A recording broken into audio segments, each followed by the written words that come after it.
Yo, YouTube, what's up with your boy? Sports and Fitness Rants. I'm back, guys. Click that like button.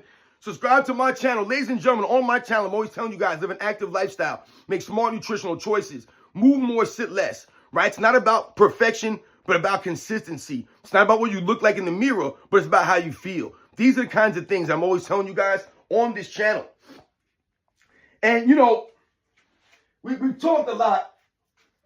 We've talked a lot. Well, I've told you guys in this channel about health, about waist size, right? So waist size, and I've told you guys about how waist size has a direct correlation to your health. Now, once again, this is not me preaching what you look like in the mirror. You guys know that that's not what I'm about in this channel. You know, a lot of people get wrapped up in the physical, and I get that because that's why a lot of us start exercising, right? Maybe we don't like the way that we look, right? Maybe we change and we're like, damn, I don't look the way that I used to look.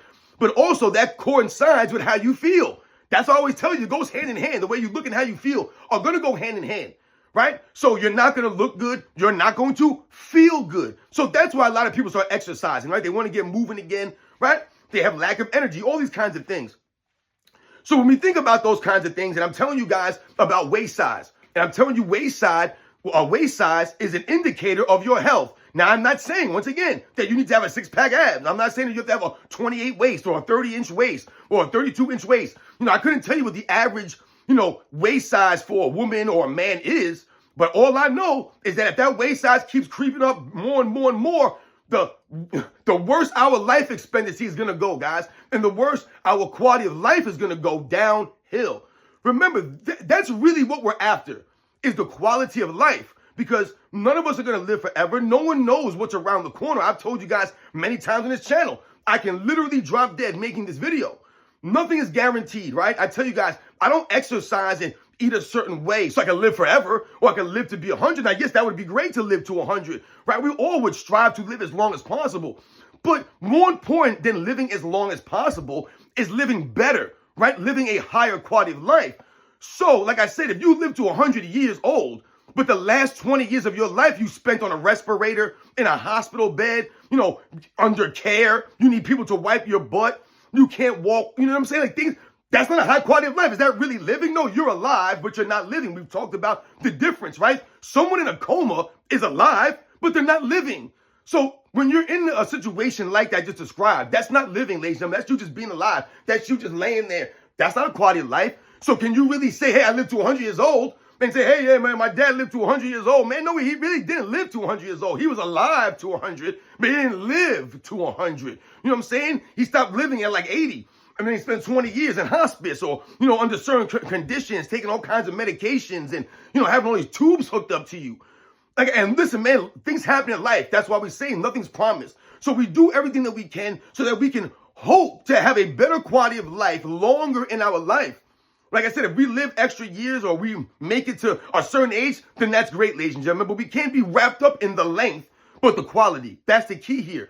And the waist size, as it gets bigger and bigger, guys, the life expectancy, the quality of life goes downhill. All of a sudden now you can't fit into chairs, right? You can't go on an airplane. You can't go into a restaurant, right? And then all of a sudden now you feel as if people are discriminating against you. You feel as if people are not accepting you. And I've told you guys, people don't have to accept you. I get it. People have different things going on. We all have trials and tribulations in our life. But there are no excuses for laziness. I've told you, if people look a certain way because of tragic accidents in their lives or things that they have no control over, we get all of that. No one's coming down those people. But for most people, especially in America, man, we're just lazy. I have no excuses for that. I can't accept that. And we don't have to accept your laziness. That's not the way the world works because you become a burden, not only on society, but on the healthcare system, right? You're just a burden. It's not helping anyone. You're not helping yourself.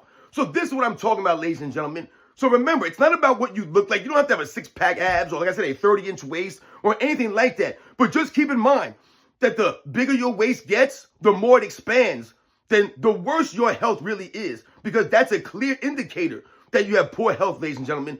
You've seen people out there, they can't even barely put a belt on, right? They got this belt on and it's all the last thing. And like I said, they don't even have a waist. You don't even see a waist. It's just belly.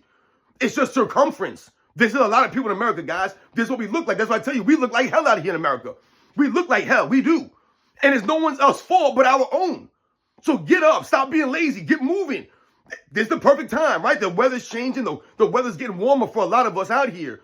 You got to get moving now. There's no time to waste. What are you waiting for? Like I said, tomorrow's not promised. Stop being lazy. Make smart nutritional choices. You know what a smart nutritional choice is. You know when you're not eating something that you should be eating. You know that.